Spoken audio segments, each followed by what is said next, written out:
Good evening. I'm going to call this meeting the Wednesday, April 24th, 2013 Kittle Hills Board of Commissioners meeting to order. And welcome everyone. We appreciate you coming out and being here this evening with us. A little different format tonight. We have a little bit of business that official business we need to conduct, and then we will get into the public hearing. But first, I would ask for everyone to please stand for the Pledge of Allegiance.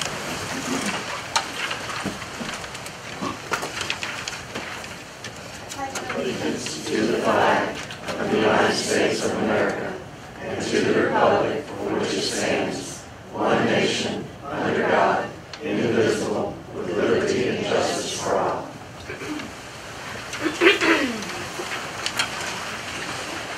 Before we head into our moment of silence, I have a few points to bring to everyone's attention. Some issues to keep people and their families in your prayers, and other things to celebrate. First is to, she may be here, express our condolences to Beverly. Beverly's mom, Christine, passed away last weekend. Thinking of you and what you're going through. You may notice that Mayor Pro Tem Hogan is not here tonight. His wife's uncle passed away, and they are out of town at a funeral, so he sends his regrets. In her uncle's case, he was 97 when he passed. Unfortunately, he lived a very fulfilling life. Town employee Bill Waterfield, some of you may know, he's been out, suffered an injury to his knee, had to have surgery, or emergency surgery, and he's still going to be out for a while, so please keep Bill in his thoughts. He's a go-getter, and being down is really rough on him. Also Philip Ruffle. His wife is recovering from surgery, and so thank you for being here to continue providing the coverage you do for the Coastland Times. Moving with her. A few points of celebration. I would like to announce that Chief Britt completed the Municipal Administration course through UNC Chapel Hill. It's kind of a select few officials that complete that, so we thank him for his dedication. Over 150 hours of training and course time went into receive that certification or completion. One of the sergeants in the police department, Brandon Henderson, he and his wife had a little baby boy since our last meeting, so congratulations to them. And also wanted to share a great story of accolade about one of our public works employees, Eddie Good.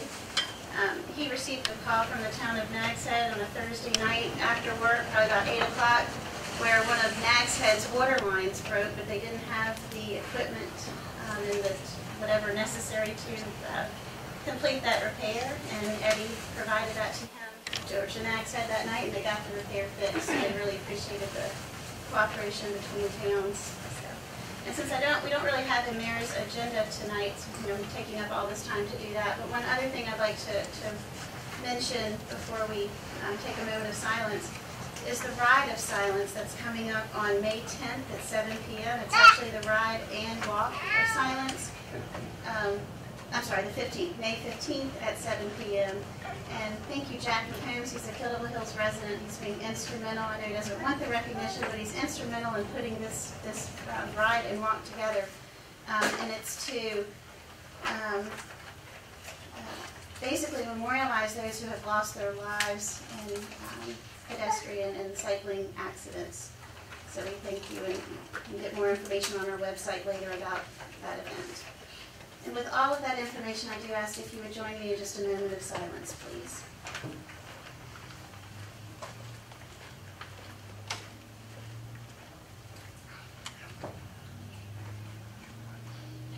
Thank you.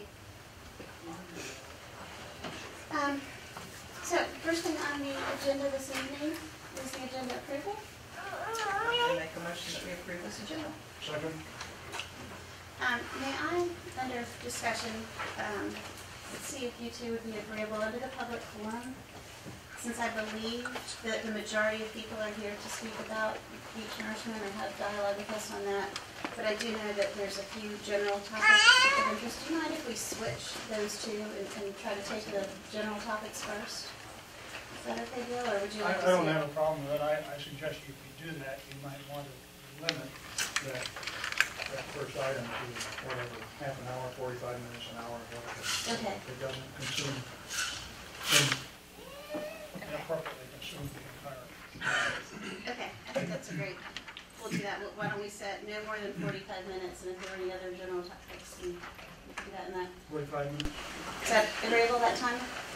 And if it's less, great, we'll move forward, but, okay. So, are you okay to amend the motion with those I am. changes? Yes. All those in favor, please signal by saying aye. Aye. Any opposed? Okay, thank you.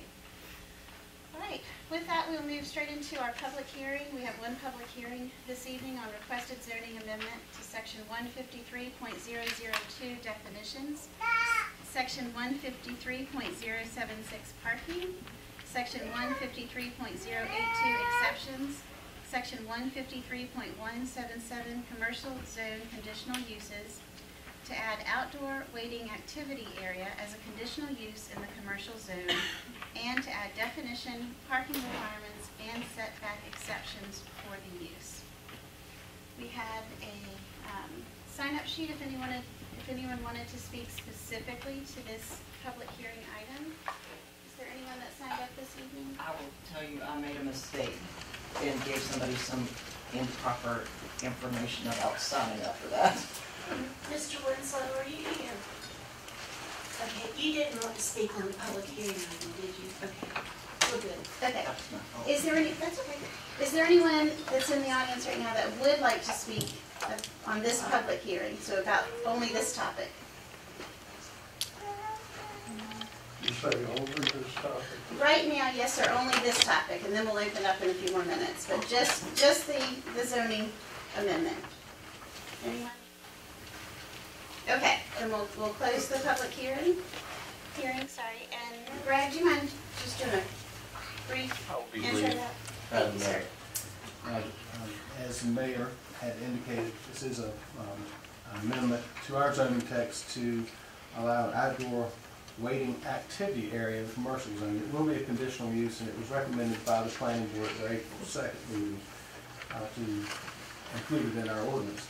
And some of the main points of the ordinance are it doesn't allow for outside food or drink service. This is for waiting and an activity. So if you want to have outdoor food or service, you can have that, but you will be held to a higher parking standard. So it's basically allowing some of these activities that people really want to do. They come here and they sit in the car for 8-10 hours, and then they want to be outdoors, so this actually kind of gives them another opportunity to do that.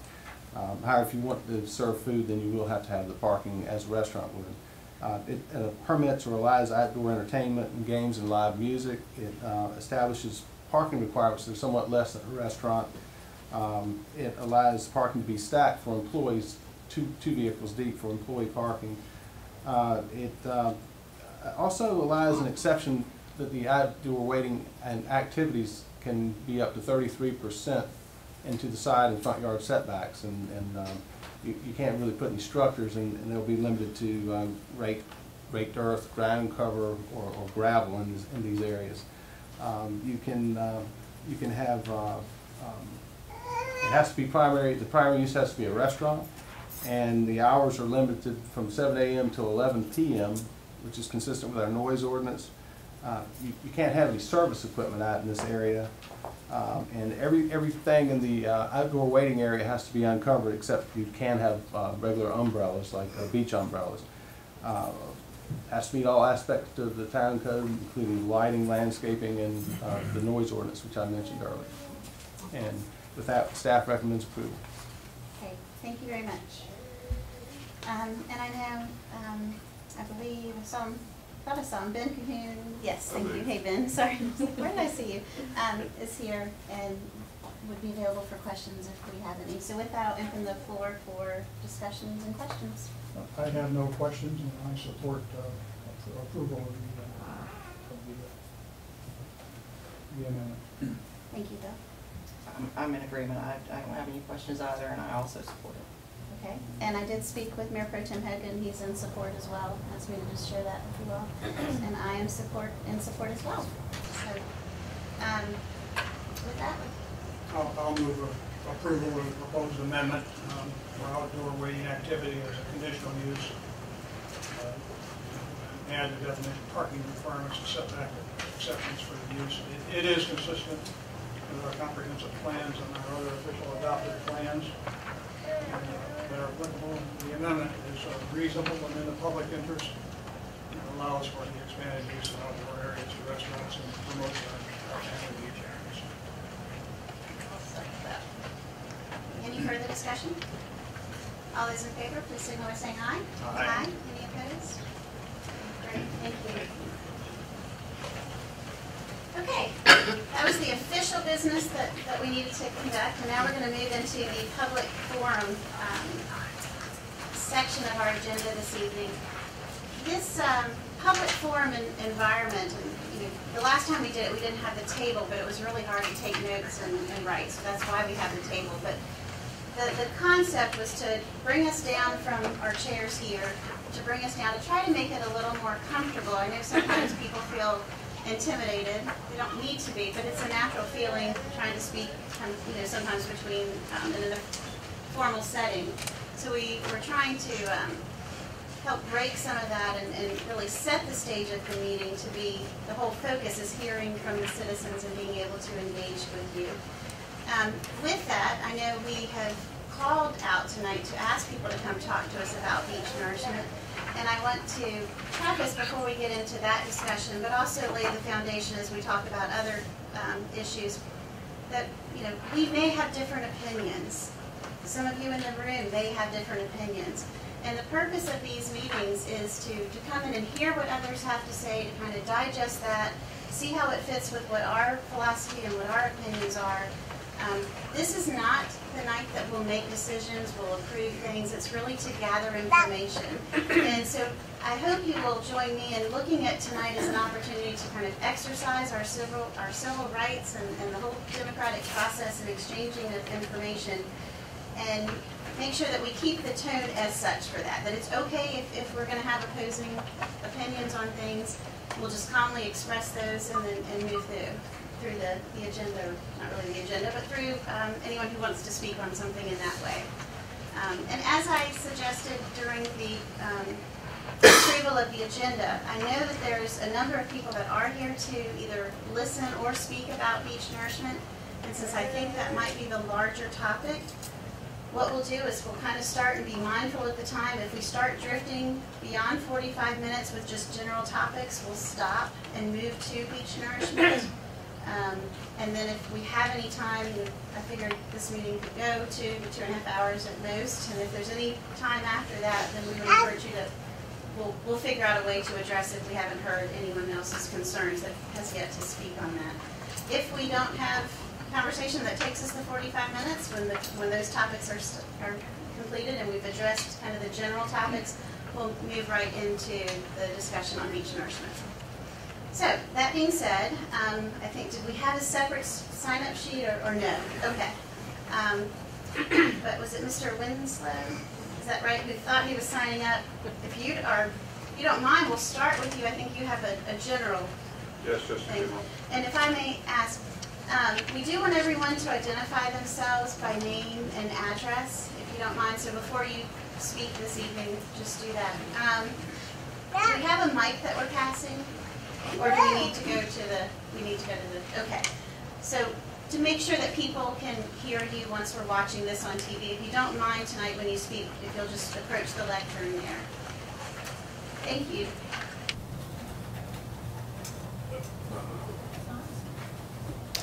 Dale Winslow.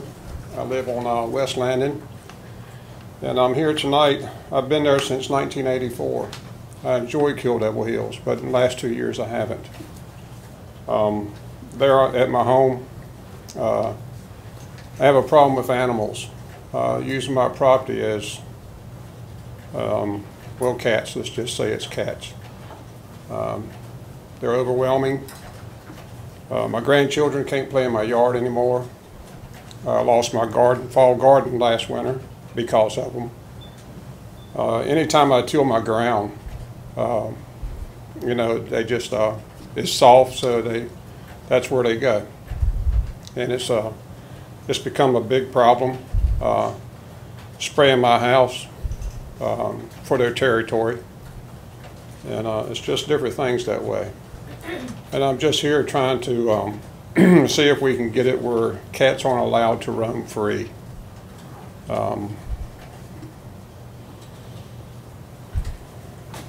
Other than that, I would just like to have my property back. My children would like to have it back. And I would like not to hear any more from different people that when you ask them to keep their animals home. I was raised on a big farm. We have over 1,000 animals on our farm. And no animals enter anybody else's property because that's just the way it is. You know, I've had animal control there over the past 2 years. I've put electric fence up around my property. I've done everything I can do, and that's why I'm here tonight, to see if we can, you know, push a little bit farther and make it a law where cats aren't allowed to be roaming free. And, Thank you very much. Is there anyone else that may want to speak to this issue that's been brought up? Anyone that has? Okay. I know that I have received a phone call actually from a hotel owner or operator. Actually, it was a couple of weeks ago about the cat issue there, and probably several miles away from where you live. And then I think Mike was telling me today on the phone that he had had a couple of phone calls, and surprisingly, I didn't realize that honestly it was as big of an issue as it sounds like it may be. And I think in speaking with or hearing from law enforcement, they could be collecting cats daily, it sounds like. Are these animals feral? Are they feral, or I think the ones that from the hotel were feral. were they just all kinds, but I know one of the suggestions, Mary had exchanged an email with Mr. Winslow. One of the suggestions for consideration, possibly in a future meeting, was our dog ordinance. We have a dog ordinance, but it only pertains to restraining dogs, not any other animal. And so one of the suggestions was for us to possibly consider broadening the scope of that ordinance. That in itself wouldn't fix the problem, but at least it would put the parameters in place to lay the expectation is that we're supposed to, regardless of what type of animal you have, that you're supposed to have it retained and under your control. So that's something we want to consider in the future discussing, or something that we do. No, I guess we should. Talking off the top of my head and not knowing a thing about what I'm talking about. We have charitable organizations in the county that worry about feral cats. I don't know much about them. I can tell you they stay full. Yeah, no, I expect they do. We have a problem at the bomb center with feral cats, and we've called several times and have Bomb resolved. center is in Kilgore Hill. Right, and we've actually, we're working currently with the situation with our law enforcement on a population of over 30. So maybe an approach would be to suggest to staff that we approach one or two of these organizations and say, you know, we'd like to clean up our feral population. How would you suggest we go about it? Our idea is to use box traps. What's yours? But I you know, of being accused of being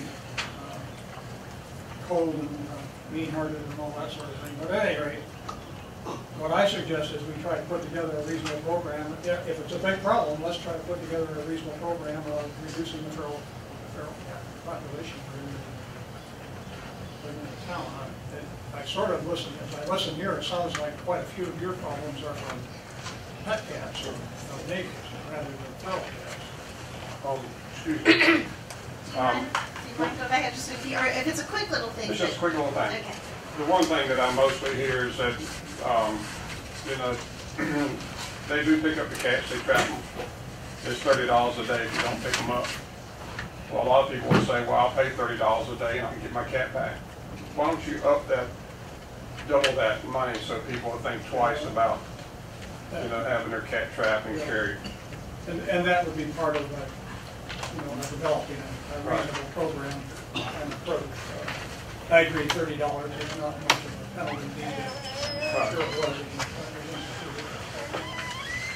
Well, most people know that cats carry. 300 might get their attention. Is that what you're suggesting? Well, you know, cats carry 7 different worms, and a child just stepping on it barefoot could catch these. Yeah. And, We're running a Hampton Inn here, it'll be $100. That's right. Okay, well, so why don't we then, we'll work with staff, we'll bring this up. Well, why don't we ask for some preliminary discussions and approaches? We don't want to spend one gross national product on the problem. No, right. And there may be some simple solution, or it may be more complex and require more money that we may want to discuss. But at least we would get somewhat more knowledgeable. Can we get some data from? You know, I have a animal particular control? cat down in my neighborhood that I'd like to get too. It's not Glenda's, is it? Glenda wants to be, matter of fact, yeah. We have a domestic call. But I believe he is domestic. Yeah, I kind of want to agree on those lines. In the last few years, I want to agree. And aside from the professional side, talking about the bomb center, there are 2 different issues here. And I think I want to agree with you on the domestic side. There is a bigger problem, I think, with the pet cats, if you want to say, because I've noticed even just in my yard, I don't know that I've ever had a problem with that before, and I have a dog that is in my yard, and I have to constantly fight with that dog now because there's a cat in my yard, and it's not pleasant when I'm having to fight the dog. But it's a problem, and it's never been a problem in the past. So and you can't keep the cats. If the cats aren't restrained, they go everywhere. So you don't. But animal control is very effective in going after. Down where I live, raccoons are an issue, especially along the waterfront. They've always been very responsive when I'm in trouble. But periodically, every 3 or 4 years, my house is the best on the block. But we usually manage to get by. But we need probably we need a better assessment of the problem, how much it would cost to do it, how much trouble we're going to get into with the various societies and so forth. How can they help us, and how will they oppose us, all of those kinds of questions. Okay. Great.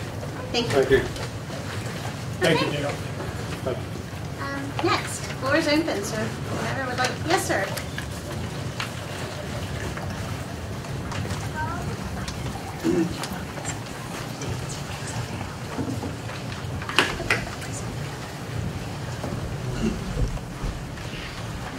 My name is John Midget. I live on Bay Drive.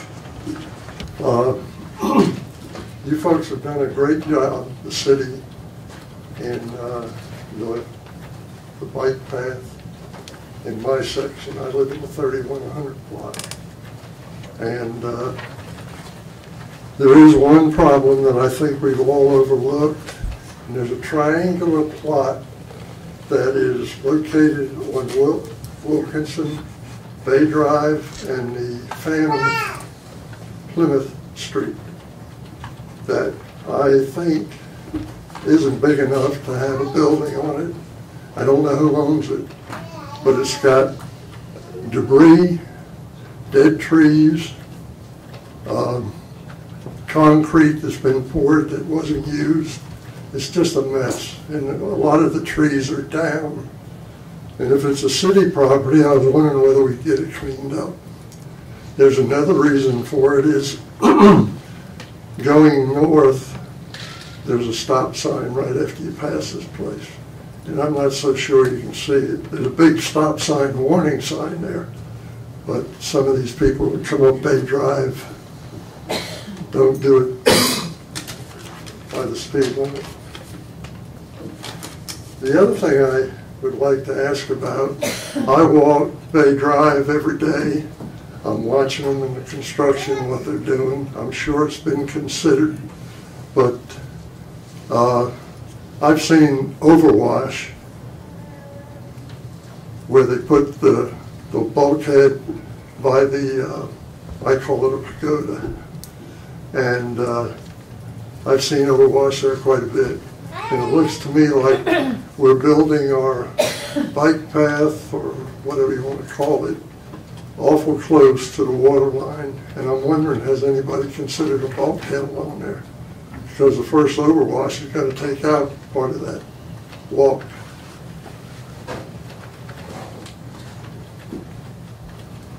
That's all I have. Thank you, John. Thank you. And probably not surprising, a lot of the things, if we haven't encountered them before, we're going to have to do some research and some homework to look into.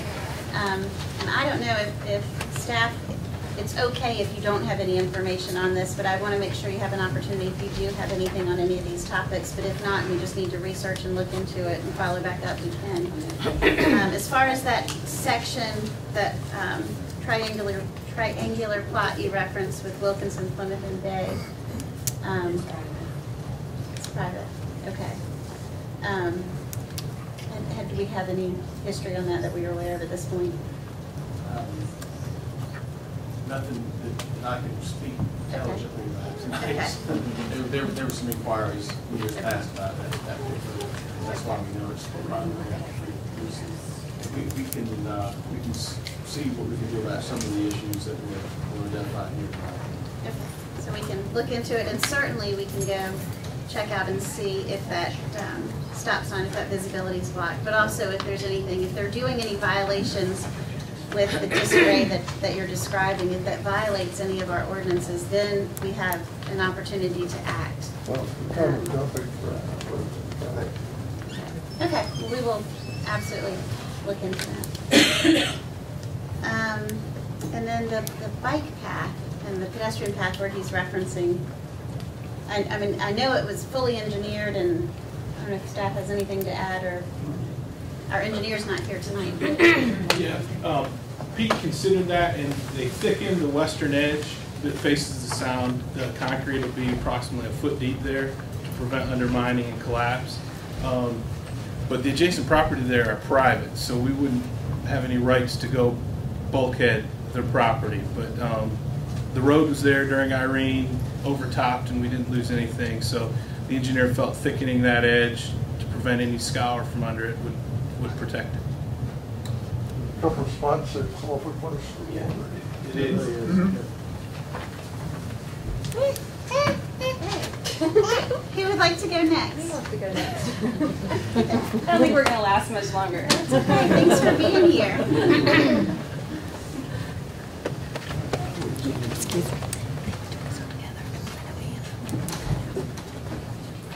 My name is Laura Thornborough, and I live on 713 West First Street.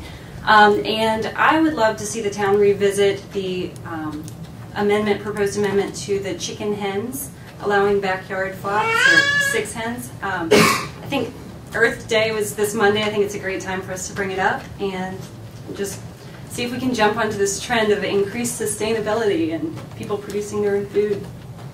So that's why I'm here. Okay, thank you, Laura. Is there anyone else that's here on that topic? Okay.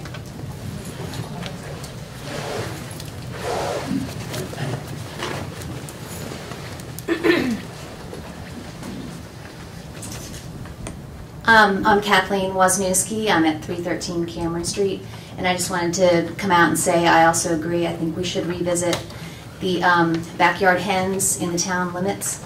I know that I actually live in an area that's a covenanted area, so that's not possible for me, but I think the town should consider it townwide. Recently, Chesapeake and the city of Richmond have allowed it. It's been a year since we've talked about it. It's a good time to bring it back up. Thank you. Thank you.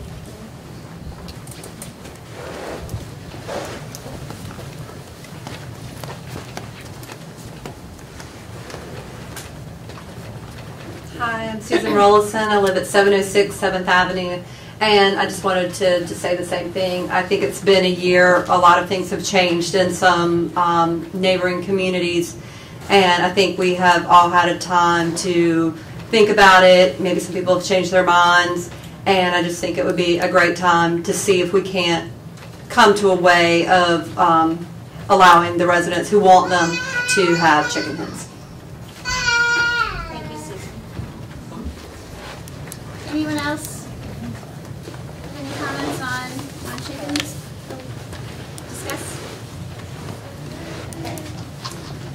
Bill, I'm not sure how much you followed before with this. Some of you may know or may not know, Bill was not seated when this board was, well, you're seated now. When this board first heard the, and had put quite a bit of work into the chicken ordinance and had some pretty solid draft ordinance. It did not, it did not pass because there was not enough votes. You followed that, okay. I believe I was here at that meeting. Okay, so. I'm not personally opposed to backyard hens. As a youngster during the war, the house where I lived had backyard hens. It was not a 5,000 square foot lot. We're talking about out in the Midwest where a small lot was considered half a block. But I'm fully aware that hens can be raised safely. But I think that there would have to be a lot of study, a lot of discussion. There would be a lot of issues about distance from adjoining or abutting residences. And usually most of the ordinances that I've seen require minimum distances of 25 to 50 feet and that sort of thing. That's hard to achieve in a lot of our neighborhoods. But I think the first thing is, hey, it costs money to do this and do all this studying. And I think the first thing is at this time, we're going to ask for an amendment to the zoning law, the zoning regs. We ought to pay the fee that's required. We've already done it once, free, gratis, am I right, Debbie? I think that was a requested amendment. It was a requested amendment? Okay. At any rate, if we're going to go through this all again, I think that the appropriate fees should be paid. I think if the citizens pay the fees, we have an obligation to consider it appropriately and go through it. Am I opposed? No, I'm not opposed. Do I want to make sure that there's appropriate distances and all that sort of requirements? Yes. I am the kind of guy who would suggest that maybe we ought to try it for 2 or 3 years, issue 25 permits or 15 permits or something like that, and then reassess and decide. I'm also the kind of guy who thinks that chickens are social animals. It has to be not only a maximum, it has to be a minimum. I've seen bad things happen, like single hens, only 2 hens and so forth. And then, of course, there's the whole issue of slaughter. And shall you do it the way I was taught to do it as a boy, or shall we ring, or how are we going to do it, or are we going to do it well? And all of those issues, and everybody's going to get upset about it. So let's pay the money and consider it appropriate. That's my suggestion. Okay. Brandon, you I'm right where I was before. I think it's an issue that we definitely need to, again, look into. I fully support the fact that people should be able to have chickens if they so desire.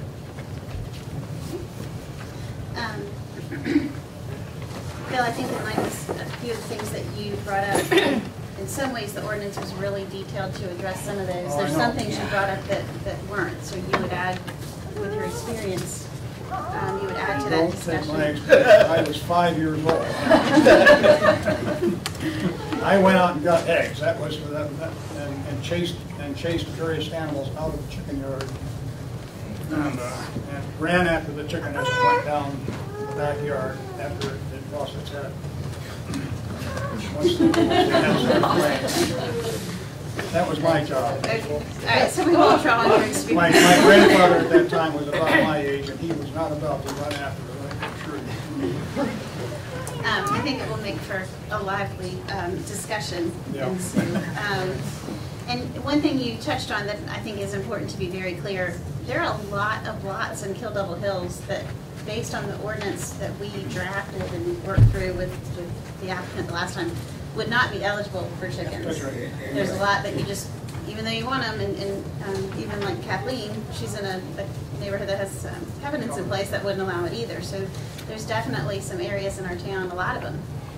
But I think that's an interesting thing to consider too, that I hadn't thought of, didn't know we could do, as far as limiting the number of permits that we allow. Well, for the it's first just a few years to suggestion. try it. I've seen that done in some of the Middle Atlantic and Southern New England towns have done that. Let's try it for 3 years and see what happens. Yeah, that's interesting. Because I know right now, I believe, well, Manio allows them, Nag's Head, and Kitty Hawk. Okay, so this will need to get an official process started, and then it will come back before the board. My turn. Yes, sir, Mr. Jerry. My name is Jerry Freilich. I live at 414 Wallace Street. At the last meeting, commissioners meeting, as I recall, and I'm not sure if people in the audience know this, that you all have authorized the moving forward, researching the idea of beach nourishment. And I spent some time, a few minutes, talking to Bill before about what that's going to mean in terms of beach driving.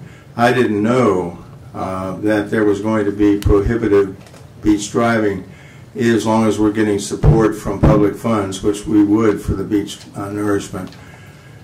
So what I planned on saying was that whether or not we get the funds and whether or not we do the beach, we are required to do beach driving or not, I've always been opposed to it. I know I'm the outside guy. I've only lived here for 22 years. But it's awful hard to walk down on the beach in Kill Devil Hills where you've got 2 feet ruts to climb over. And I understand it. I've talked with folks about it.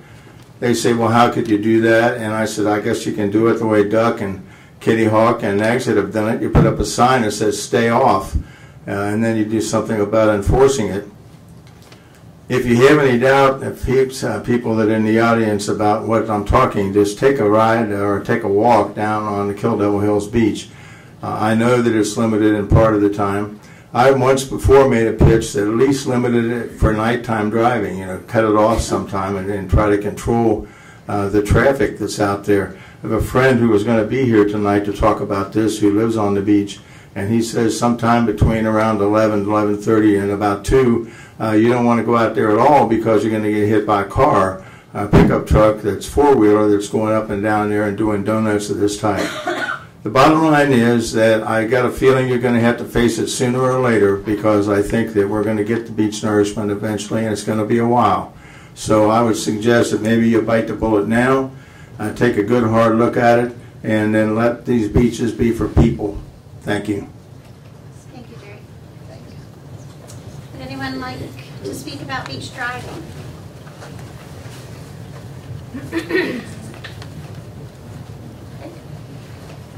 I guess you guys already talked about it a little bit before the meeting then. You knew that was coming. I did know that was coming. And I'm willing to discuss I've been through 2 of these sessions as a commissioner on beach driving. One of them we almost didn't get out of. People get hot about it. We are, I think, the only town left that still permits beach driving. I'm not sure of that. Does Nags Head still permit beach driving at night? They have rules and they need a permit. And that's right. They're driving on the beach today. They have permit driving. A nice big wide beach. No rust.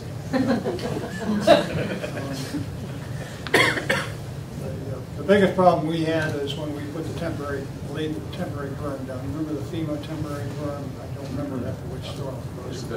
10 years ago? Exactly. 2004.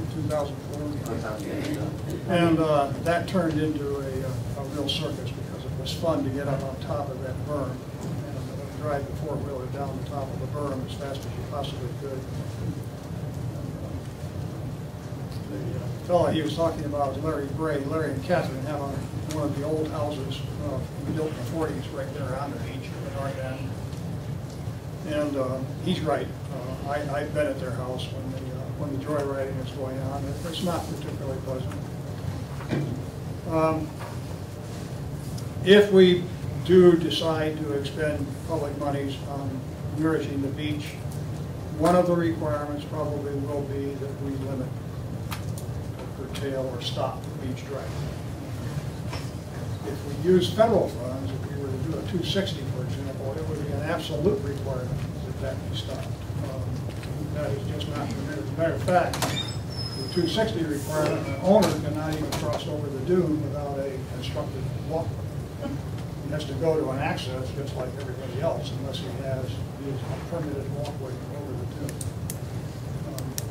Once you start expending public monies on beach maintenance and beach nourishment, the requirements start expanding. And that's one of the reasons why we want to talk tonight or get the conversation started. We want to subject ourselves to that. Some of us do and some of us don't, and there are good and valid reasons. There are a lot of folks who enjoy driving on the beach. And there are a few of those folks who also like to drink at night. And they do get into trouble, and they do make a nuisance of themselves. And they do carve up our beach and rut it, and make it difficult to walk on during the daytime. Well, Jerry is absolutely right. It's miserable to try to, especially if you go down to an access. Jerry lives on the west side, walks down and goes across an access. Getting across that access through those ruts is really difficult, especially for guys our age. So I understand that. And, it's not pleasant, and you shouldn't have to do that. It shouldn't. That's not really good. But it's a long tradition. And all of those who believe in that tradition will be here the night we have the public hearing.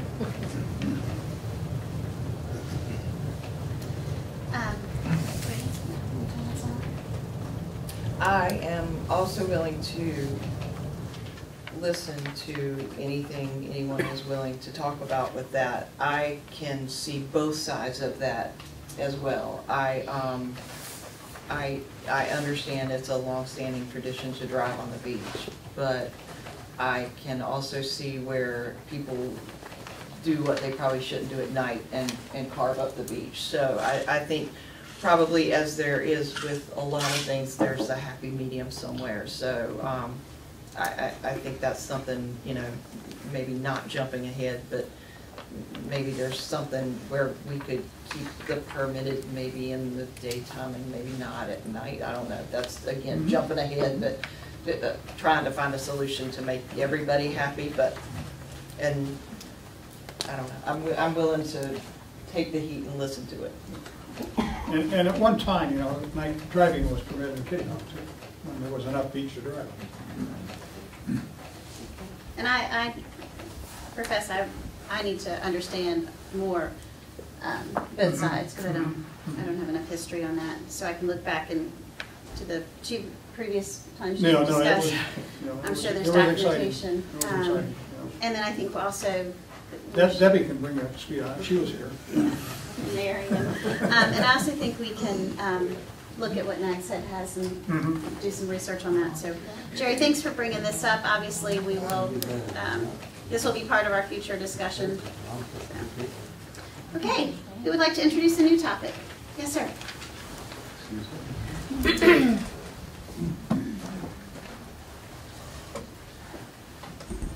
David Bragg, 804 South Memorial Drive. And I'm here this evening to address the drainage canal on South Memorial Drive. I received a letter from the town, or we, since this is Station 1 condominiums that I'm speaking for, we received a letter a few years ago that the town was going to cover that canal. And since that time, there has been no further action taken. We have had some erosion in that canal. It was the only drainage canal for stormwater overwash when we were having hurricanes and such, nor'easters. There has been a secondary canal that has been dug since that first canal, which has decreased the amount of water flow in that particular canal, but still when we have severe storms, there is quite a bit of water that goes through that canal. I've addressed this with the town previously, and basically the answer that I'm getting is that it's our problem. I can't see that it would be our problem since the canal is actually owned by the town. It is eroding, and the water meters are beginning to fall into the canal. I can't see it as the homeowner's responsibility to maintain the canal. We do have drainage that comes off of our driveway area there, but we didn't take any action because the town was going to cover that and there would have been no further problems. When I addressed the issue about the letter I received, it seems that no one was around and no one remembers the letter, so I can't get anyone to kind of fess up to where does this stand? Are we covering the canal? Are we not covering the canal? Did it become I've heard a couple different stories that it became an environmental issue, that some of the individuals that were worried about birds and other different things that might live in the canal protested and it was not completed. I heard another story that there was going to be equipment that needed to be purchased to then clean those drainways that would be then covered up. So that's why it wasn't completed. But I've not been able to get a final determination of why it wasn't completed and why now it falls on the homeowners of Station 1 to basically, I would say, lack of a better term, to do a seawall along the canal there to ensure everything doesn't fall in. So that's my concern, and I would just like some additional feedback. Thank you, David. You guys have any, are you prepared to talk tonight about it, or? No, I'll be glad to do some research. Okay. Yeah, unfortunately. You say the town doesn't seem to have a copy of your letter? They do not have a copy. I'm going to continue to look for it so that I can Okay, have produce you got a it. copy? I currently do not have a copy. You don't have a copy of it, okay. But I do recall getting the letter, and they were telling us that we would have to move the dumpster and move some other things, and then nothing ever happened. Okay. All right. Well, we will absolutely look into it, Steve.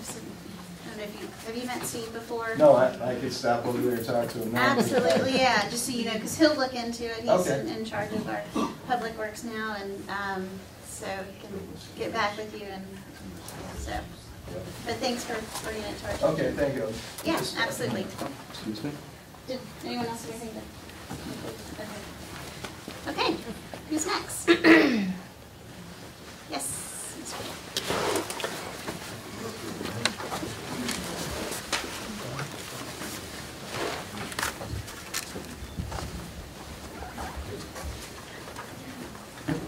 Jack McCombs, I'm at 917 Cedar Drive, been there for the last 16 years.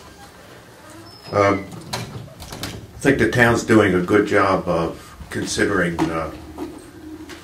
multimodal methods of transportation in its future planning, but I really urge them, in cooperation with other local governments, to always consider bicyclists and pedestrians and infrastructure improvements. Now, there's two motivations that are driving this. The first is safety and the second is financial.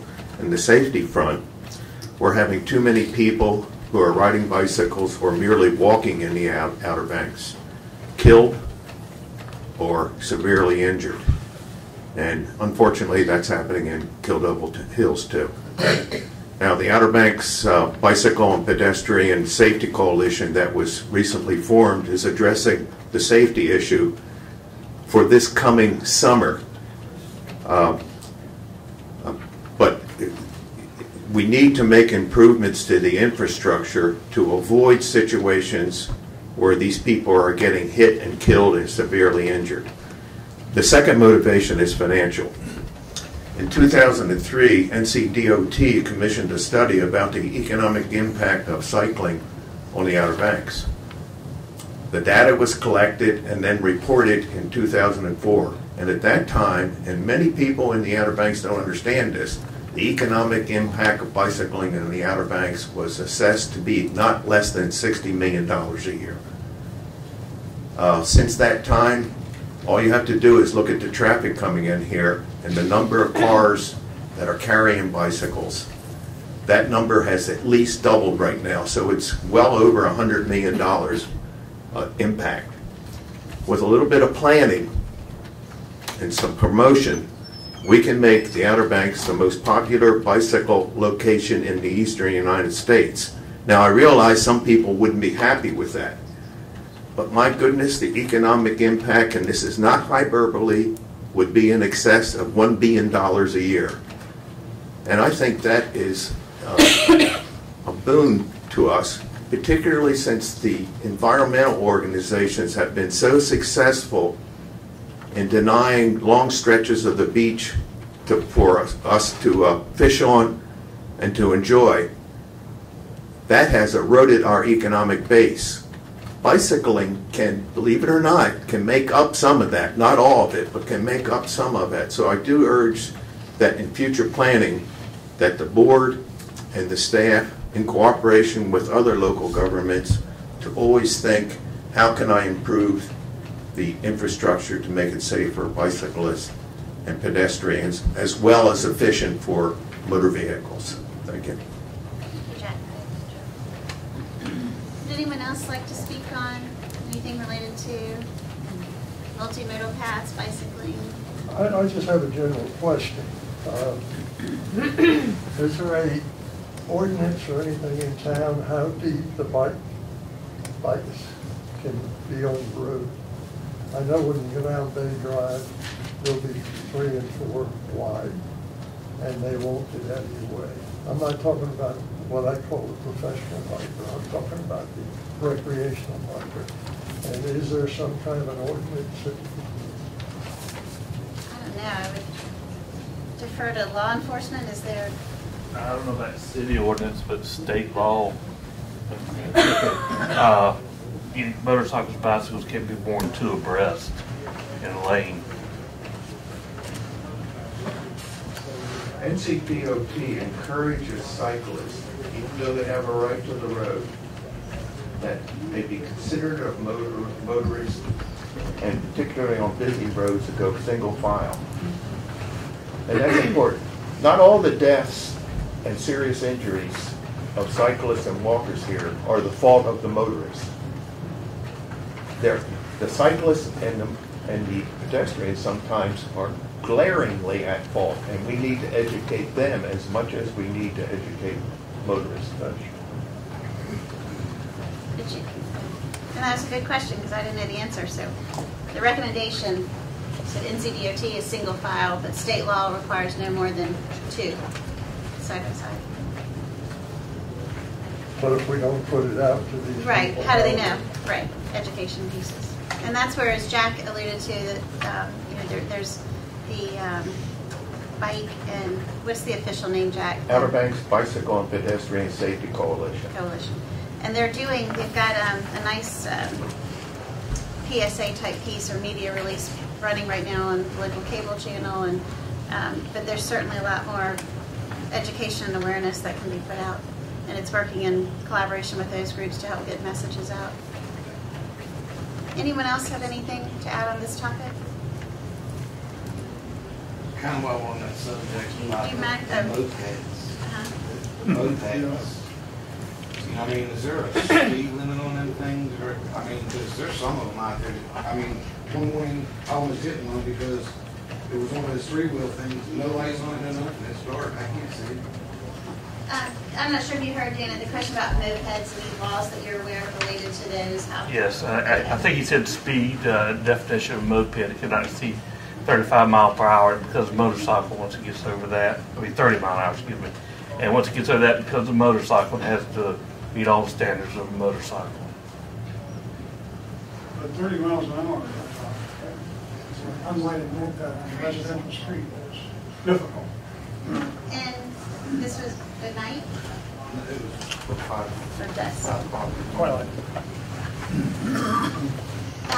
May I ask you, any laws related to lighting on those mopeds? And They have to have light that's visible from the front. I can tell them exactly, but there's no exact light like a motorcycle on them out. Can I ask a question while we're talking? I know this may be an ignorant question. There is a law that says they can't be on the bike path, right? Not, I don't know if state-wise, I'm not positive on that, but a lot of us no motorized vehicle, but then you get into the definition of what a moped is. It's defined as a vehicle, not a motorized vehicle. That's why you can have intoxicated persons can drive it without a driver's license. Okay, so they can be on the bike. But if the ordinance is other no motorized vehicles, we usually try to enforce it as that, but technically by definition it's a vehicle. You know, it's got a motor. We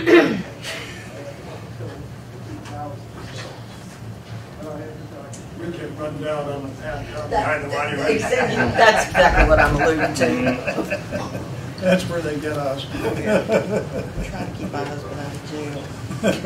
Now, on that particular path, you might talk with the Park Service, because that's part of the Park Service, that path back there, as to what they have ordinances on. okay, does anyone else have a new, getting close to our time to switch to beach nourishment? Does anyone else have another new topic that they want to introduce before we switch gears into beach nourishment? Any other topics? Well, that worked out well then. Okay. How about a 3-minute stretch? 3-minute stretch? 3-minute stretch. Then we're going to come back and talk beach nourishment. Okay, thank you. Okay, we're going to reconvene now and move into the discussion on beach nourishment. And I think what we'll do is just kind of open the floor to start hearing questions and comments. And then I know we have started putting some information together, but we'd like to kind of hear from the citizenry first. And then depending on how long this goes will depend on whether we get into sharing information back or whether that comes up on our agenda at the next meeting. So first, just someone that I know has to go but has made a point to be here to speak this evening.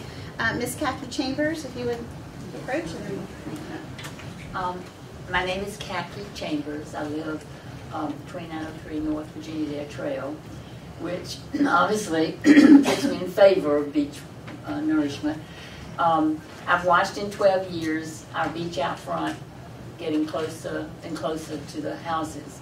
Now, I know you think that maybe the beach nourishment only affects the people who live on the beach, but I really feel like that the west side and in between the highways will be as dramatically affected as far as having to pay for the results of losing the oceanfront houses. First of all, the oceanfront houses have a larger tax base because the houses, of course, are worth more. When beach nourishment comes in, hopefully it will, the tourists will be paying a certain percentage of the taxes. The people on the oceanfront will be paying more taxes on the nourishment than the west side. But think about the significance of losing the houses. First of all, you lose so much of the tax base that can help. The tourist trade will be dramatically affected. You could even lose the beach road in different places because it's so close. And that's going to take a significant amount of money from the city and other places to be able to rebuild. The impact on the community, it'll affect work, it'll affect businesses, because if you have the interruption in the tourist trade, it will probably impact it for 2 or 3 years just getting resettled again. So, and then the tax base will be shifted to more taxes on the west side than just the little bit that will be for the beach nourishment. Level Hills will have set expenses that they have to meet. In other words, you can't just because something happens to the houses, we lose part of our tax base because of, say, losing houses. It doesn't mean that Kill Double Hills will be able to stop paying out the set amount that they have for their budget. So I feel that it'll impact the fact that they'll then have to raise the taxes on everyone to accommodate that. And I think that will be even more increase to everybody else's taxes than just the little bit that will affect the west side and in between the highways. So even though I know most of the people from the west side and in between the highways has been, my understanding has been where the opposition has come from, I really think I appreciate so much you reconsidering that our place is a tourist place. It's a resort area. We love it because of the thing. Everyone goes to the beach. And so I would like to ask you to consider, please, doing everything we can to keep our beach as nice as it can be, and so that we can all enjoy it. And I appreciate you listening to me. Thank you. Thank you. Okay, who would like to speak next? I'd like to speak. Okay. Good evening, everyone. My name is Frank Hicks. I have a home right there at the Avalon Pier, and I'm fully aware of this beach nourishment, and I'd like to have it happen. And I've been moving sand in that Heyman Street exit for about 20 years, and I'm kind of tired of dealing with it. Spent $15,000 for sandbags, and the money just keeps coming and growing, and it's just, the beach is just about nothing at Heyman Street, and it's just terrible, and it's not going to get any better, and that's my opinion. Thank you. Thank you, Frank. Mike, you got your Howdy, Mike Lowack, 106 Porthole Court, and I am in favor of beach nourishment. I like to call it loss mitigation, because that's actually what we're talking about. We're talking about preserving not only the oceanfront houses, which is a large portion of our tax base, but moreover, we're talking about protecting our utilities, roads, things of that nature that will be most likely taken out, and we're going to have to pay to replace those time and time again, when it makes better sense to just go ahead, put more sand on the beach, increase the buffer, and keep our money better spent that way. I'm going to go back in time a little bit. 1950s, FDR, back to work. They came and built these dunes. They may not have had the forethought or foresight to realize that by changing Mother Nature then, somebody down the road was going to have to keep the changes made to keep our way of life. They may not have known, or they may have. I'm gonna give them the benefit of the doubt and say they didn't know. But now that it is there, it did affect the way that this ocean to sound overwash is acting. And now it's up to us to preserve what we have here for our future generations. Thank you. Who else would like to speak?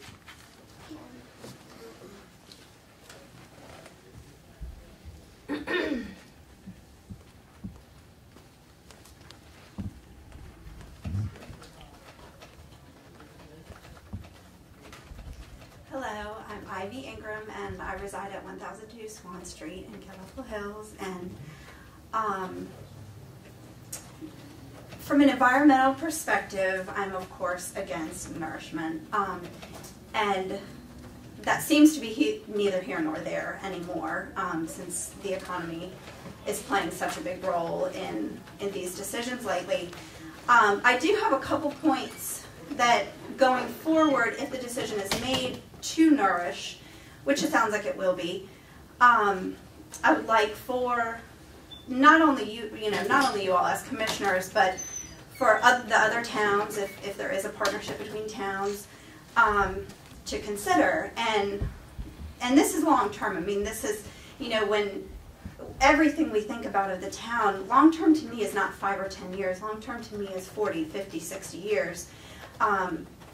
And So one point I'd like to make is that this isn't happening now and then in 10 years we won't ever have to do it again. I mean, beach nourishment projects that are successful and that work happen on a continual basis every 5 to 10 years. So this isn't a one-time deal. And I hope that no one is fooled by that. This is a commitment from here on out that we don't turn back from. And then my other point that I would like to make is that I think that I would hope, and I know that you all have, I think that the town has an offshore drilling, something that they've all signed on to. That I know the county has one since 2003. But I hope that in looking at beach nourishment, you are pushing against oil drilling, because if you're gonna spend all this money nourishing the beach and making our beaches beautiful, protect them, and truly protect them, because at the state level, it could get scary for our area and I know people are for offshore drilling. In my opinion, you can't be for nourishment and for drilling. If you want beautiful beaches and you want people to come here, then keep the drilling away. And so that's what I would encourage, is if you do make a decision for beach nourishment, that you would also keep in mind and keep pushing against offshore drilling. And that's it. Thank you. Thank you, Ivy. Okay, who's next?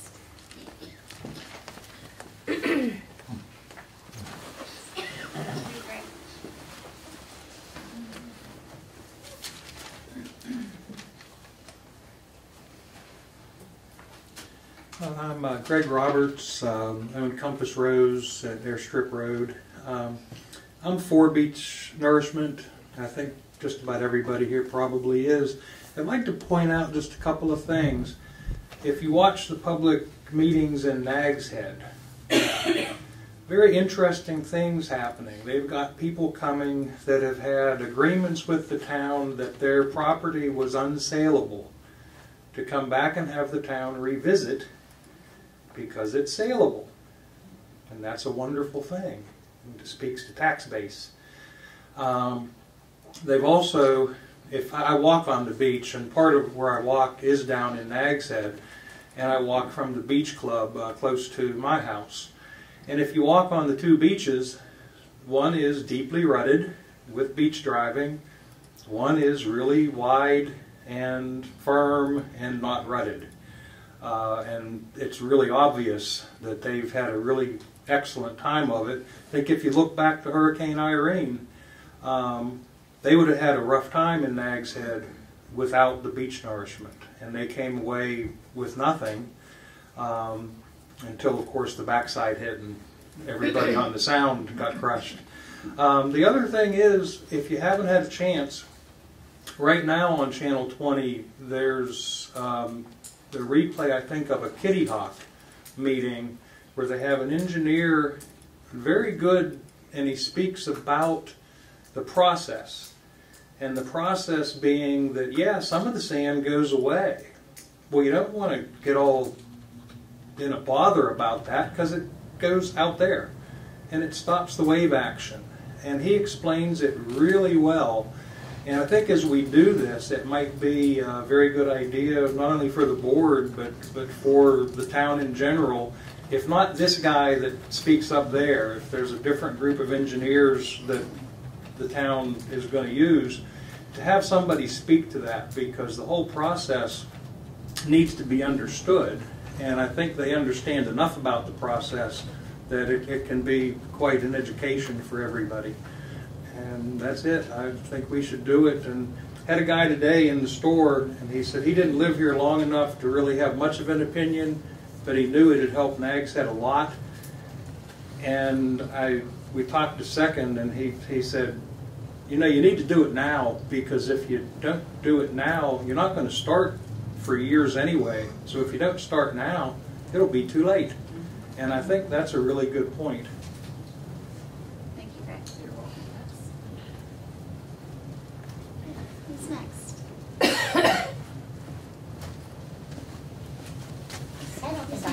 the podium for this?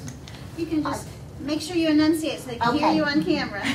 I just can't see any reason for anyone in the town, any of these towns on this beautiful oceanfront, that has any good reason not to want beach nourishment. It will help us all 100%. And by the way, I'm Carol Ann from Jolly Roger. Thank you, Jerry. Yes. I guess I won't embarrass you by saying how I know you, Trip, right?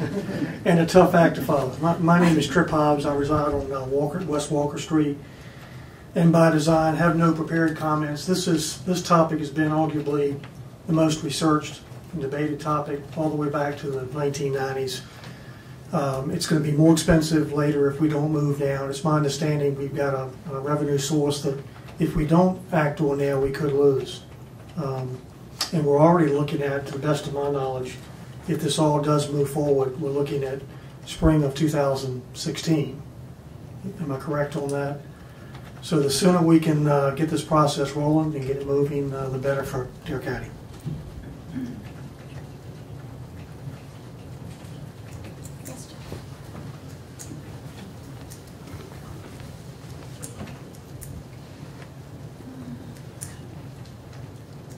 Jack McComb, Cedar Drive again. The first speaker, I think she had some very good points, but I like to deal in data before I make a decision. And right now, I haven't made up my own mind, although I am leaning towards beach nourishment. What I would like to see, if it's possible to do it, is if we lose a lot of the homes along the beach front and lose some of the beach road, how much is that going to cost us in terms of the tax base? And then compare that with how much the tax increase will be if we do nourish. There's a trade-off there. And I intuitively feel that it'll be more expensive not to nourish. I don't know if that's right, because sometimes what is intuitive is not true. So I would really hope that the board could commission some sort of study to study that. Okay. Well, I don't have a study, but I can tell Jack that it has been looked at several times, and it's about a wash. It costs about as much to nourish as it does to lose. The cost of losing the first fruit is about the same as the cost of nourishing. The annual revenue of our north end of our beach is about $345,000. Am I right, Debbie? Maybe $365,000? Yes, but I think the other point that you've made so well in the past is that by that north end not being renourished, people aren't willing to invest. They don't invest, that's right. And, for example, the total values on the north end are about $1 million. The total values on the south end are about twice that. So we're missing about $900,000 of improvements, which haven't been made because why would you improve a property that has a lifespan of, what do you think the lifespan of a lot of the properties on the north end are? Not 40 years. Most of us don't invest in real property unless we expect to get 40 years out of it. Would you agree? I mean, that's sort of the thinking we were brought up with. Entrepreneurially, I guess people look at shorter time spans, but that tends to be general. And we did derive from that north end right now about $365,000 a year in levy. And that brings in additional shared revenue, which is dependent on the levy, another $350,000. So the total revenue that we bring in from just the oceanfront north end, about $700,000 a year. The life cycle cost, Ivy made the point that what you've got to consider is life cycle, not just the cost of doing it the first time. And she's absolutely right. It's the cost of doing it the first time is about twice what life cycle is. But for example, if it costs $10 million to do a project, then the life cycle cost of that project every year, that is, that you've got to put aside for maintenance and upkeep and so forth, is about $1 million a year. And that's an average, because after a great big storm, it may be $3 million, or you may go 10 years and it doesn't cost anything. But on average, it's going to cost about 10% per year to do that. And so the life cycle cost is getting pretty close just on the front row itself. Now, when you take a look at the north end of the beach, and especially if you go up and look further north than our neighbors at Kitty Hawk, for example, what's happening there as the houses disappear? The water regularly washes over the beach road and takes on the structures on the west side of the beach road, right? And so those homes, and even in our town, this is so. Most of those homes are now in the V zone. They're now subject to velocity overwash. So they get the pay top rate, some flood insurance and so forth. And we start repairing those. Somebody said today he put $15,000 into sandbags on his property. Another 20 years, people on the other side of the highway will be putting that kind of money into various kinds of structures to save their properties. You want me to stop? You know I speak forever. Yeah, okay. Well, hold on, we'll get back to the citizens. But to kind of bring that together, as I interpret it, that maybe it's a wash up front as far as specifically answering your question, but what has not been calculated, and it would take a lot of money to calculate that, and I don't think we would be looking to do that, is all of that ripple effect. And, you know, the loss of tourism revenue because the beach is not there to go enjoy. And when you start pushing back further and further, and we're going to run out of land. So that's the stuff that I don't think is factored in at some point. I mean, when you're just looking at the loss of those houses on the ocean front, but the economic impact of that is, I mean, that's where it starts, I think, growing exponentially. Okay, that's my side. So back to, anyone have any citizen comments or public comments?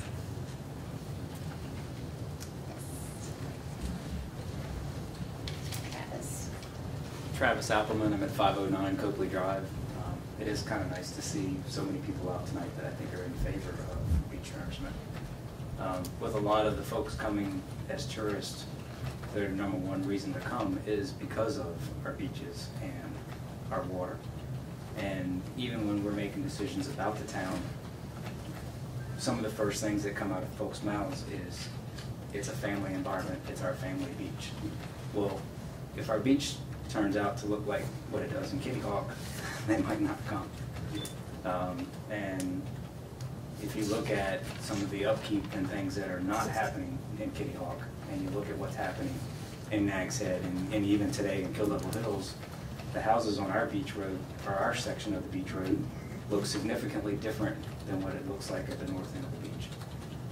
And if, as Mr. Pitt was saying, that if you don't have the security and understanding that that beach is going to stay, you may or may not continue to put that upkeep in. And then where are the tourists going to go? I know for one, my livelihood is based on folks that live here, but their livelihood depends on the beaches being here. So one thing that was mentioned at the last Board of Commissioners meeting was that the possibility of being able to share some of the initial expense or the fixed cost with the other towns is a possibility, and I hope that that happens. I hope that's something that we can all share upon with other towns. I think that you brought up something that's pretty important.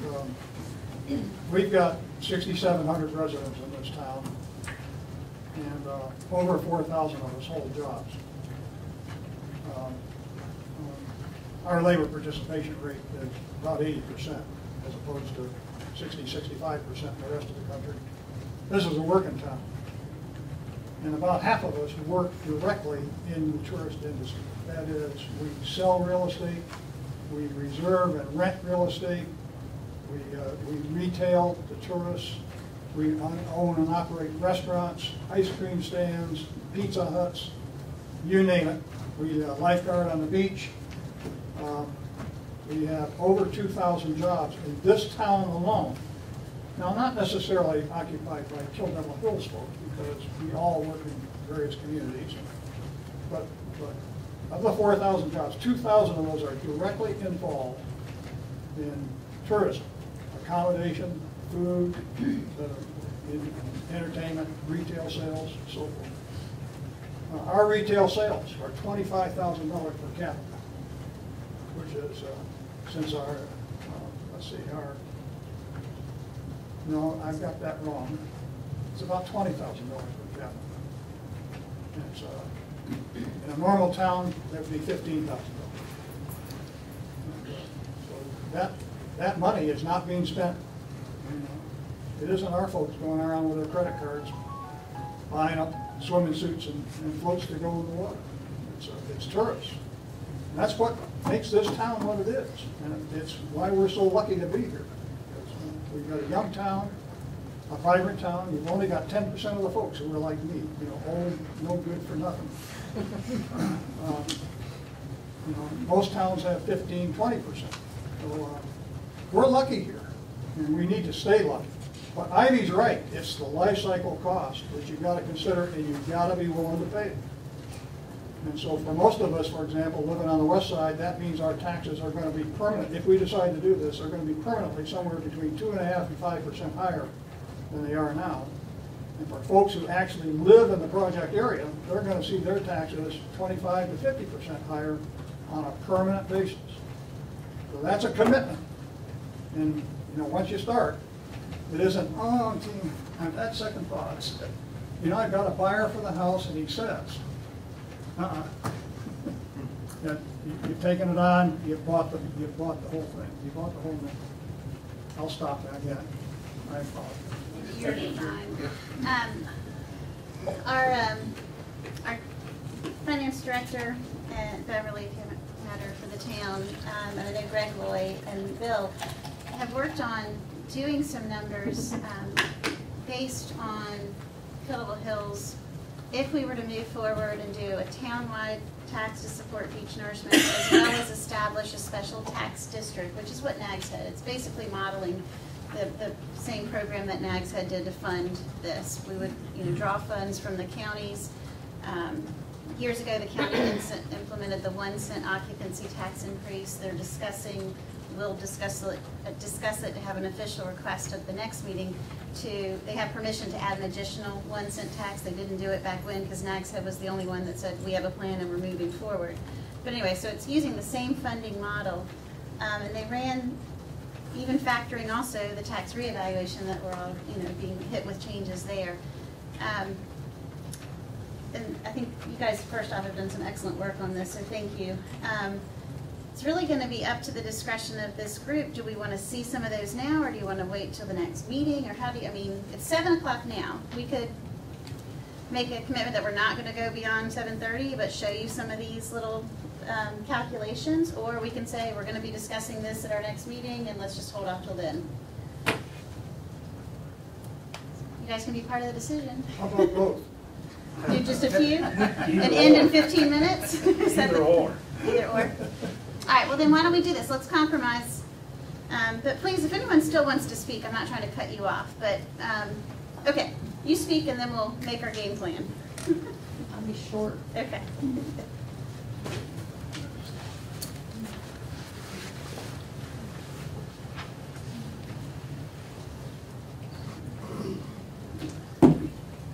I'm Marlene Roberts Brantley, and I'm obviously a RE/MAX agent, and I've been selling real estate in this market. This is my 30th year anniversary. Through all the ups and the downs, I've never had to get another job. I just keep selling real estate. But about 22, 23 years ago, I sold a brand new oceanfront house at Sea Point in NAG's Head. These are duplex houses. And I sold it to a couple who were moving up here from Edisto Island in South Carolina, where the ocean was at their seawall. And they couldn't move the house. But they had a real estate company that wanted to buy it. So they decided they'd come to NAG's Head. And the buyer was an engineer with a PhD and a really smart man. We looked at old photos of the dune from Sea Point area going south through the village. It was established. Man, it looked wonderful. So they went to contract to buy one of the south end of the Sea Point duplex. I'm going to tell you, it was a year later, within a year or so, we had a storm. And that storm, a surveyor could not have drawn a more straight line through the village at Nag's Head. That storm took off 10 to 12 feet, right there, gone. Well, of course, my engineer buyer was like, oh my God, is Edisto Island following us? He called me, I guess the next year, and he said, what is this about beach pushing? Talk to me about beach pushing. So the group of Sea Point owners put the money in, and in the spring they would push the beach. Well, after about 4 years of that, he called and he said, Marlene, he said, what if we took the same amount of money and we trucked in some sand and we put some snow fence out? He said, what do you think of that? I said, I think it's better than pushing that beach and creating a curvature problem. Just truck it in. So they essentially took the same budget. They trucked it in. They didn't match square or round pieces of sand. They just trucked it in. Well, I would run down there every time we had a storm and I'd look. Well, they haven't spent much to re-nourish that beach over all these years till Nag's Head kicked in and did. But that was the end of it. They didn't have any more erosion. They trucked their sand in. Some years they didn't need to truck sand in. So it was not a big ongoing expense, but it kept their beach there. And so obviously I sell real estate, and we are seeing South Nag's Head properties are starting to really move now that were totally unsaleable before the sand. So I just think you guys need to protect your beach quickly. Thank you, Marlene. Okay, it's 5 after 7. Why don't we go through a few slides? Maybe just do a couple That was from, half I know you guys Roger grade. have quite a few calculations. So maybe we'll have a goal of getting out of here around 7:15, 7:20. So we'll do a few slides, and then obviously we as a board will need to continue this discussion, which I think we'll do at our next meeting, which is May 13th. Is everyone okay with that plan? And we will have to use our packet because it's uncomfortable to look at that way. So Bev, if you don't mind just referencing, are there slide numbers? Oh, no. Okay. We can just reference the scenario and we'll find it to follow. Here's some copies of books to leave, and it will be on the website. Yeah, we didn't make enough for everyone to have a copy because it's expensive to do that with the color copy, but they are, this is what she's showing. All of these calculations and this PowerPoint will be on our website. But we do have some. Okay. Okay, I'll go ahead and get started. We started out with a few, some facts about the size and scope of the beach project. The length, which was 12,830 feet. The project zone assessed value, which was 129 million. The cubic yards per foot, the total fill, and then what I particularly was most concerned about was the cost. The sand cost being approximately 11 to 16 million. The mobilization and planning cost approximately 4, for a total initial cost of the project at 15 to 20 million dollars. There are the estimated maintenance is just thrown out there. As Ivy said, we've talked about. It's an ongoing commitment. So there would need to be some maintenance in future years. Also discussed tonight was the importance of the tourism-related revenue in Kildover Hills. We also have a little click thing here. The Visitors Bureau also did a piece about tourism dollars in Dare County. What does that mean to Kildover Hills? It's tax rate. There's Kildover Hills. It's before revaluation. It's approximately equivalent to 8.4 cents on the tax rate. With the new evaluation, it's roughly around 11 cents. So tourism is definitely important. Explain exactly what that means. It means that without that you pay 11 cents more per 100. Pretty much. That's pretty. Yes, that's pretty much exactly right. Without without the tourism dollars, that's correct. Occupancy dollars. That's every occupancy. If I hit enter, where do I go? Just occupancy. Escape. I think you have to close that window. Yeah. Close it. Okay, all right, so now we move forward. All right, as the mayor said, we have patterned our financial template after NAC's heads. If it ain't, if it works, let's don't reinvent the wheel. So the first step is to create a municipal service district. There's a general statute that references how and why the board can do that. And this is what we've shown you. That's the map of Kill Over Hills. The orange zone and that yellow zone is what, in this presentation, is the municipal service district that we are speaking about. That is the district oceanfront that is directly impacted by the hurricane, erosion works, and that particular type thing. That's everything in the DEP. So that's, and the Flood zone B. it's oceanfront and the VE zone, which is yellow, if you can see that. I'm not sure if you can see right there. But that is the zone that we are talking about in this financial presentation. The green, the blue, all that, we're looking at different zones, trying to figure different formulas. This is what we're working on. The cost and funding of beach nourishment, we proposed it to be $20 million. $10 million of that would come from the Dare County Beach Nourishment Fund. The other $10 million would come from a special obligation bond, which I'll talk about next. A special obligation bond is an issue, a special obligation bond issue is one that is collateralized by specific revenue streams such as occupancy taxes. The bond issue proposed in this model is amortized over 5 years at a current rate of 2.45%, which is what we found to be current today.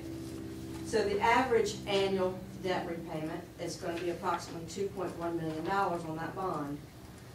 We propose it to be paid by the county enacting the additional 1% of the occupancy tax that they have been authorized to do, and that coming from the Beach Nourishment Fund. The other half is going to come from the town's current share of the occupancy tax, which is $1,055,000. So we've taken care of our annual debt payment. Well, when we take our occupancy tax, we have to replace that because we use that occupancy tax for services in the town. So we propose to increase in taxes to replace the pledged occupancy taxes. In order to do that, we looked at a townwide tax of 3 cents, which would generate $606,000. This is townwide. This is in the zone and out of the zone. Then we looked at the municipal service district, the yellow and the orange zone, and put a municipal service district tax of 32.09 cents. That is exactly double of what our revenue neutral rate is. In addition to the 3 cent townwide tax, that would generate $449,100. So that is what the annual commitment from the taxpayers would be. For 5 years. For 5 years, that's correct. That's an annual commitment for 5 years. And then this, the handout has random samples of property values and the tax levy. We kind of got a little rate sheet. I'm sorry, it's nothing on it really. Let's leave it.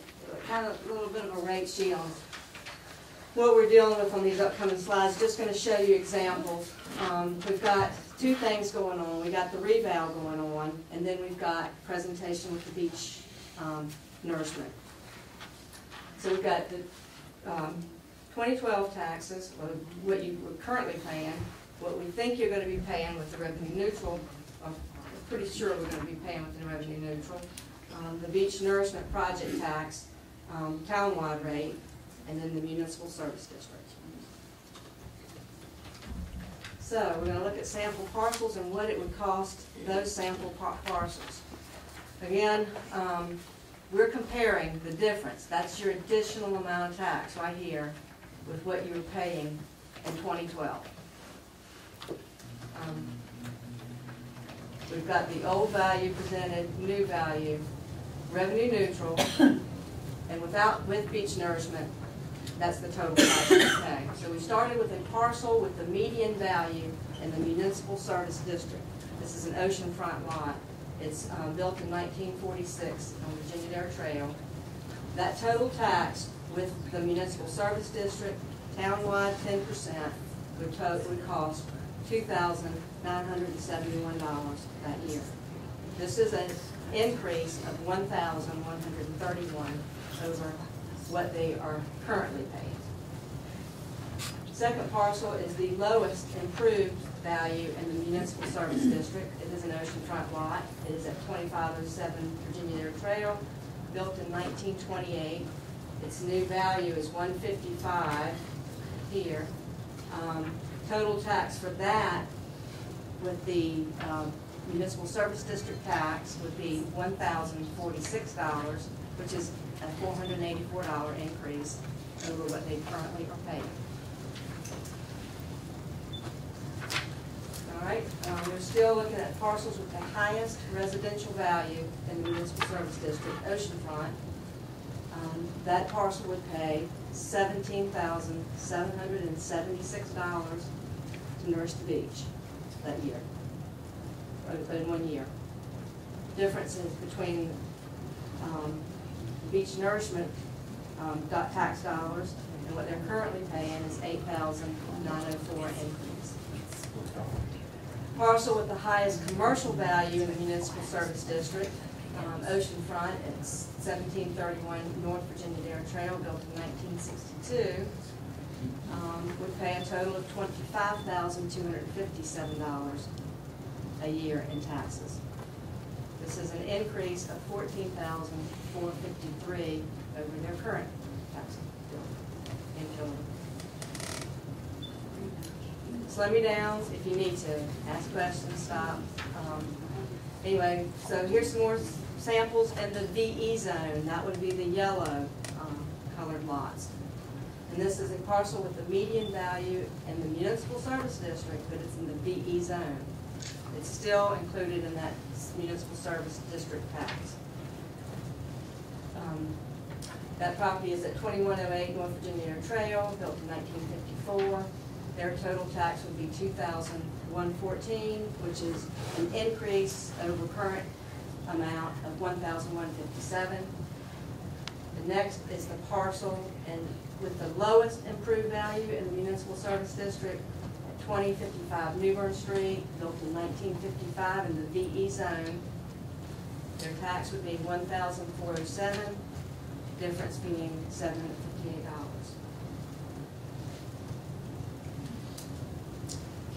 And we keep going. Highest residential value in the municipal service district, the VE zone. Their taxes, that particular property would be $4,203, $2,500 increase. Parcel with the highest commercial value in the municipal service district, the VE zone, is at 2106 North Virginia Trail and built in 1968. That tax is $4,660, and it's an increase of $1,871. Again, we've got two different things going on. We've got the reval, and then we've got the beach nourishment. Just letting you know how, trying to show you how this is going to work. All right, these are townwide. So this property is at 203 West Sportsman Drive. It's built in 1988. This is not in the municipal service district. It would be subject to our 3 cent or 10% increase in our tax rate. New value is lower at $169.4. That property was currently paying $541 in taxes. After beach nourishment, it would be paying $594, an increase of $53. Property at 606 West 5th Street, built in 1989. Current taxes in 2012 was $650. With a 10% increase, it would move to $740, which is a $90 increase. Again, we're just randomly selecting samples throughout the west side, or the, pretty much the west side, or the district, the portion of town not in the municipal service district. This property is at 1718 Sunset Avenue, built in 1986. They would see a $51 increase in their tax bill. Property at 1815 Seminole Street, built in 2002. A new value of $221,100 would see a $157 increase. Can I ask a quick question? Sure.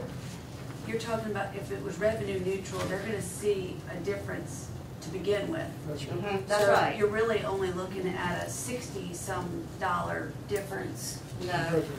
No, this is with the 3 cents from the reevaluation right. to the 3 cents. That's right. But 706 would be their new if we did nothing. That's right. And 772 would be if we did the 3 cents for each nourishment. So it's even a smaller number than 157, right? You're correct. That's correct. But that's what like I said, with two things going on, with the revow and with the beach nourishment, what you are used to paying with a project, this is we I just want to make sure compared it to what was currently coming out of your pocket. Yeah. Okay. And again, these slides will be available, so you can look at, you can see what's going on, and you can determine too how this will affect you as your individual property. These are some more properties. We're just showing several samples. 112 Camilla Drive, 1970, $45 over what you paid last year. Property at 721 Canal Drive, built in 1998. That would be $184 over what you paid last year. Again, you're right, it's $100 more than what you will be paying at revenue neutral. So you can look at it. Sometimes we think less is more. I was showing less. Showing too many numbers. I've never seen this. I want to make sure I understood. But you understand it perfectly here, and I'm glad you pointed that out. Here's one that's actually going to be paying less at Lowell Avenue. Property's at 104 Lowell Avenue, and built in 1965. Beverly, have all of the disputes been handled or no? Or is anything still under dispute? I think the majority of the appeals have been done. I never got to the last one. We don't have anything yet updated yet, so I feel like my information is there's very few disputes.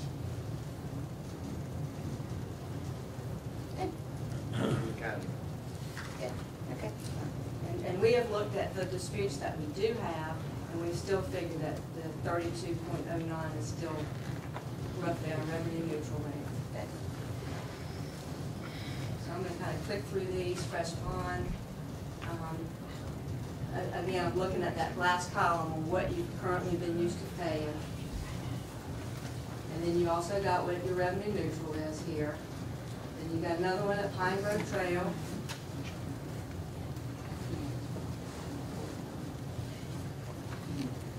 So there are some that are paying less. Here you've got oceanfront parcel that is not in the municipal service district. These are not in the project zone. So this property is located at 1219B South Virginia Dare Trail. It is an oceanfront property. It is in the town-wide 10% proposal. That property value did decrease. The old tax was $882, the new tax being $914. Again, they're going to pay $1,000 if we do beach nourishment for a 3-cent tax increase, which is only $117 more. Again, this is an oceanfront home, but it is not in the project zone. Beverly, for clarification, because people can't see it on the map in case they're not clear, the zone that we're referencing, I know it's on the map, and it spans the 12,830 feet. It starts at the north end of our line and goes to a Canyon. It's North Canyon, yeah. I'm sorry. Canyon Drive. Okay. Getting off the Canyon. So just because in case anyone was wondering where it What's goes. the southern point? I didn't hear that. Canyon Drive. Tanya. In the Old Catholic Church. Yeah. Yeah. This information is really important, and it has to be conveyed to our citizens, because just based on this right now, I've made up my mind. Yeah, that's I wish they had my house up there. Which, well, but you can, sometimes, most people, and this is why we wanted people to see this, is even though your house is not here, you could probably find the value of your house somewhere close. And that's the important thing. If you need to make sure it's not in the oceanfront district, the cost. But if you can find the cost of your house somewhere outside in the right district, that'll give you an idea, or at least within the range. And that's what we were looking for. She's got so many examples. That's why it's close. I mean, if you can find it within, you know, even $50,000 or $60,000, and that sounds like a large range, but it's really not when you start looking at the numbers. Yeah, I think it's going to reassure the general public that Well, it's not. Meredith's point is really important. I would put another column in there that shows the difference between the revenue neutral and then the beach nourishment, because you're going to get an increase. Yeah, and That's really important. Before we do it for the public. Yeah, that's good, and I'm glad you pointed that out, because again, I was looking at it, what's coming out of your pocket right now. Right. And even though revenue neutral is what is, Gonna be coming out. well, that's what needs to come out of your pocket to maintain your current level of services.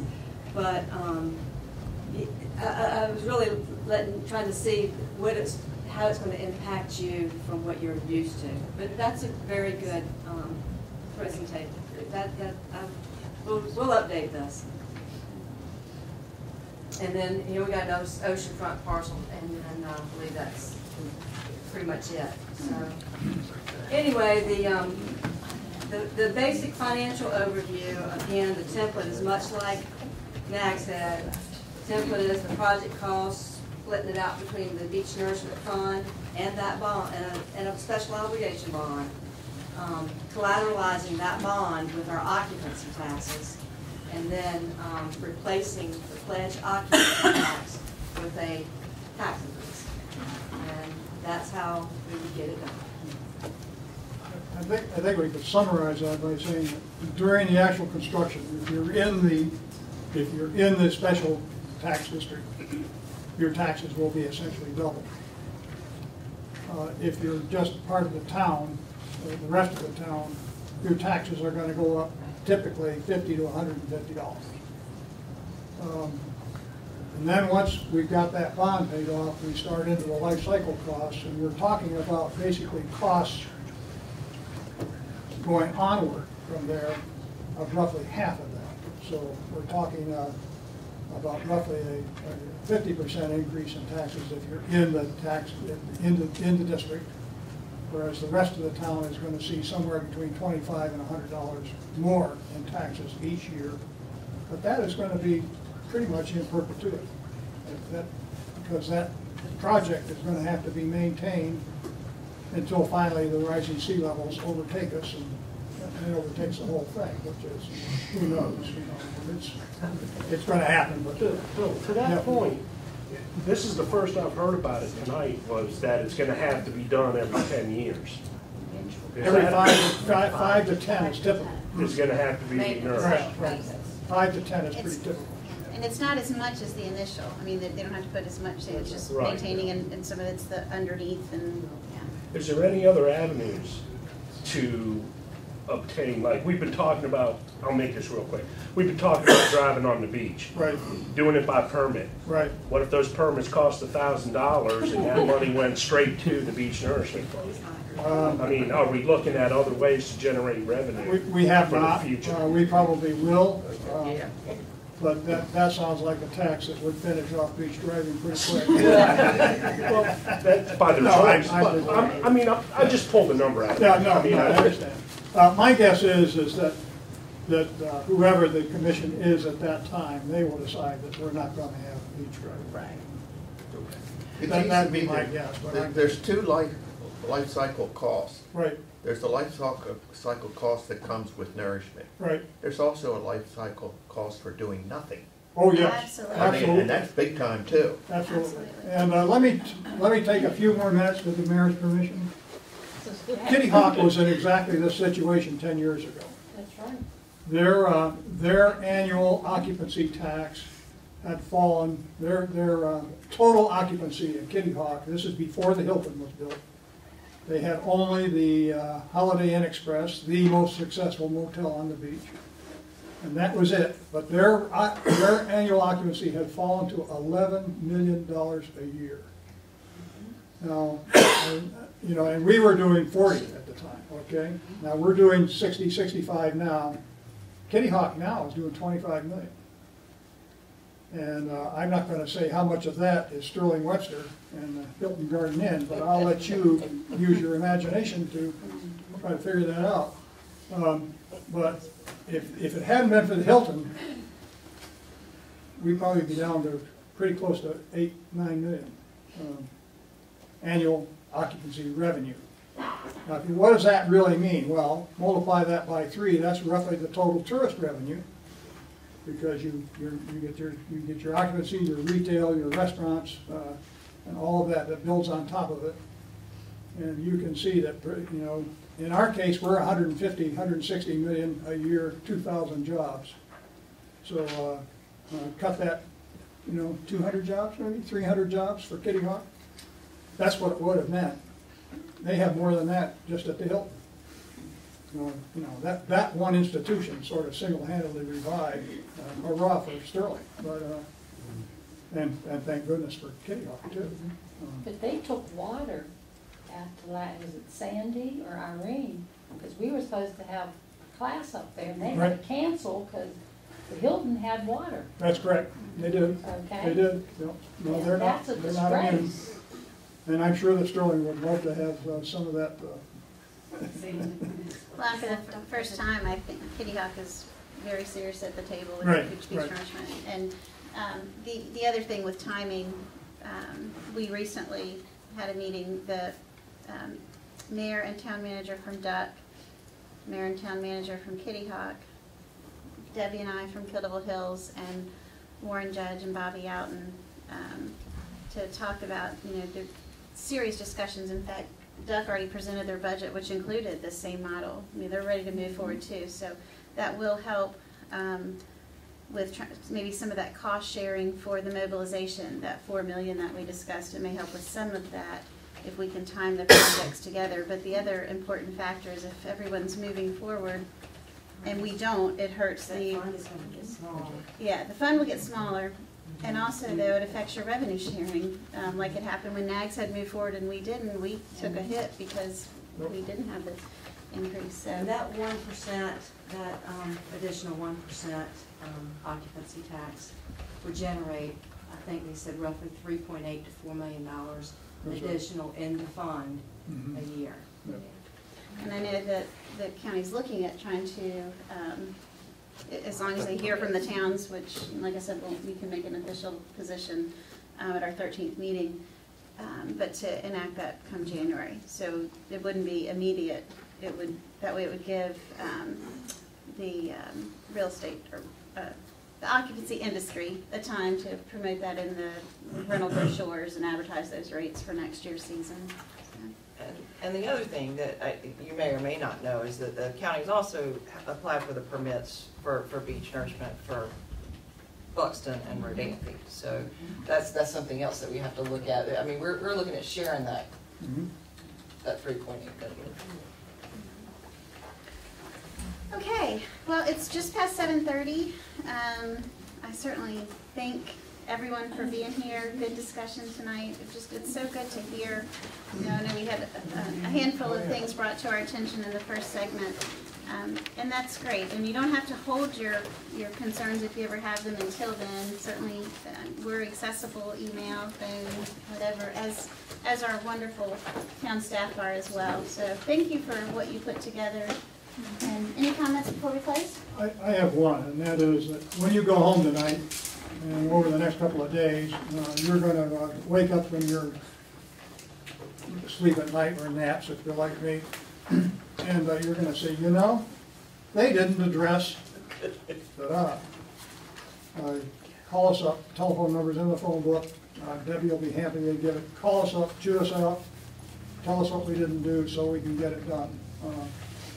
Because we will get it done. It's important that we convince you that when you're talking in the community, you think this is a good idea and you think we've done our homework and done it right. If we haven't done our homework, or if we haven't convinced you, call us up and let us know, and let us have it. Because I think this is important enough that, you know, the guys you're paying up to sit up here have got to work at it. You've got to get it right.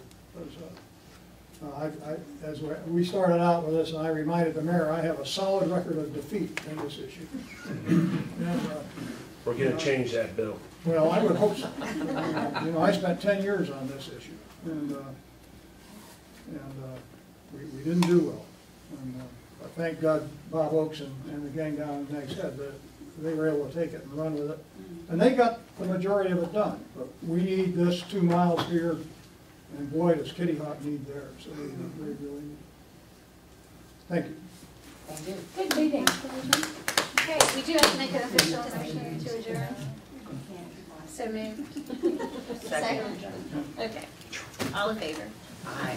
Thank you very much. Thank you.